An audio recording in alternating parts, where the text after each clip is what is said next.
Hello guys! Good morning, good afternoon, good evening. Kung nasama kayong lopalop. O guys, ipapakita ko sa inyo ngayon. Magluluto tayo ng sinabawan. Ang sarap. O diba? O yan, I have sweet chili, 1 tomato, 1 carrots, small onion, and 3 pieces of garlic. And I have chicken cubes, cinnamon stick, and Lauren leaves, and kung ano pa dyan ng spice. I have a lettuce kasi wala tayong cabbage. So, 3 slices of lemon, and meat. Yan lang. Kasi dalawa lang kami ng laga ko kumakain, guys. So, I have a paminta and rice. So, 1 cup of rice, guys. So, yan yung ingredients natin ng lulutuin ngayon, guys. Halina kayo. Masarap siya. See you.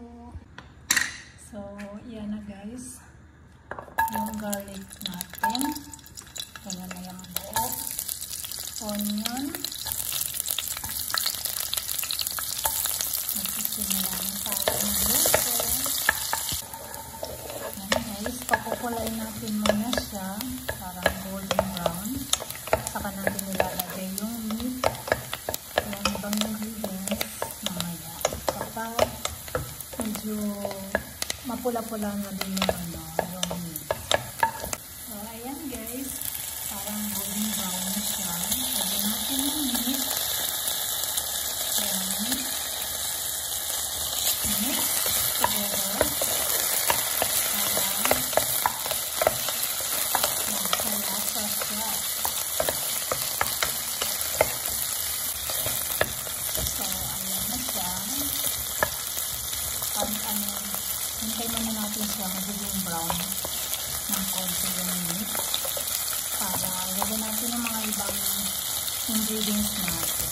So, huwag kayo maghanap ng luya, guys, kasi we don't have a ginger. Hindi ako nakabili. So, meron akong powder. So, powder yung nilalagay. So, yun guys. Ano na siya? Brown na siya, yung meat.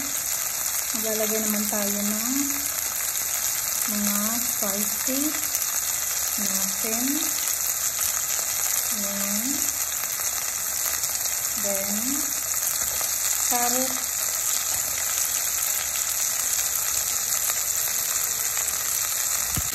So, lahat ng ingredients. Lahat ng lalagay natin. Halo-halo na. Together para lahat ng lasa ay mapunta dyan sa meat.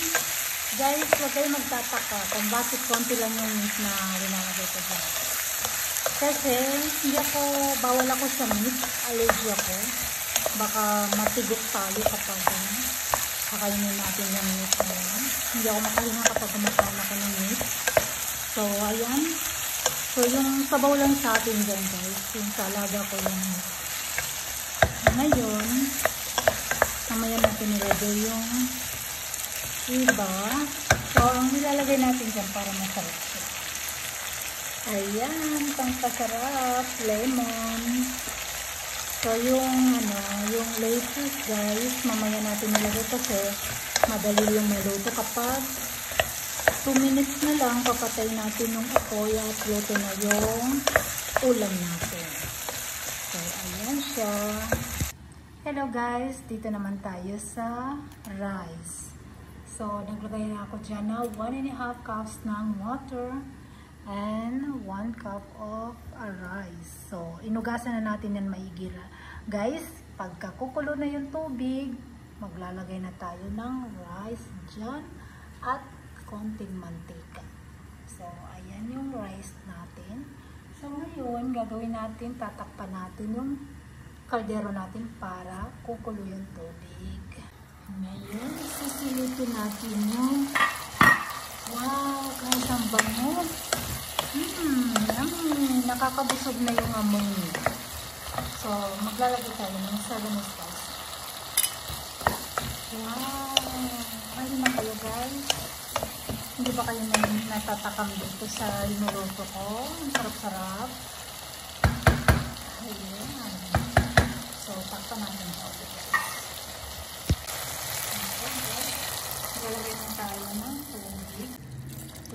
Tubig.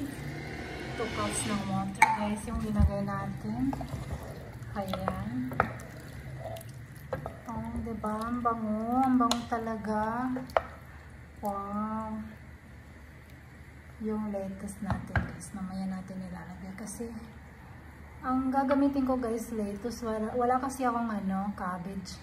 So, okay lang yun. No problem. Masarap nga yung lettuce kaysa sa cabbage. Yung cabbage may amoy. Ayan, maglalagay tayo ng asin. A little bit more. Nandito naman tayo sa rice guys. Kumukulo na yung tubig natin. Ayan.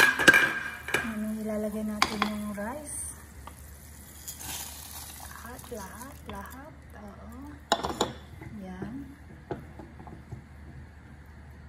So, naglagay tayo dyan ng asin at saka oil guys. Konti lang yung oil. Para hindi tayo magkaroon ng taba. Ngayon, tatakpan natin yung rice natin. Okay. Ito na siya. Ayan. Konting tiis pa. At maluluto na rin siya. Alam niyo guys, ang bango. Sobrang bango. Alam niyo guys, bilib to mga amo ko sa akin kasi hindi ko talaga tinitikman yung mga linuluto ko. Tansya ko lang, kahit sa amoy lang, pati sa sweet, cake, kahit ano, hindi ko siya tinitikman. Pero yung amoy lang, parang tansya ko na yung lasa niya. Maalat ba? Tamang-tama lang. So, ganyan ako magluto. Yan yung sikreto ko. Dito muna tayo sa kanin. Ayan, wala na siyang tubig. Magpapalit na lang tayo ng gas stove and then 5 minutes guys, maghintay tayo ng 5 minutes at papatay na natin yung apoy. Ayan guys, tingnan natin. Wow! Ang sarap. Amoy pa lang ang bango-bango eh. So, ayan guys, yung ulam natin ngayon. Yung kanin natin, luto na rin. Yan siya. Oh, nagbo-blur yung kasi nagano yung init ng kaldero. So, yan guys. Ito na yung pagkain natin today. So, thank you so much. Thank you for watching and thank you guys. I love you. Check naman natin yung rice natin. Wow. Ang ganda ng pagkaluto guys. O, tingnan niyo. Ayan. So, 15 minutes guys, papatay na natin yung apoy kasi luto na naman siya. So, ito siya guys. And, thank you. At sana nandito kayo para makakain kayo at matikman ninyo yung ulam natin today. Masarap.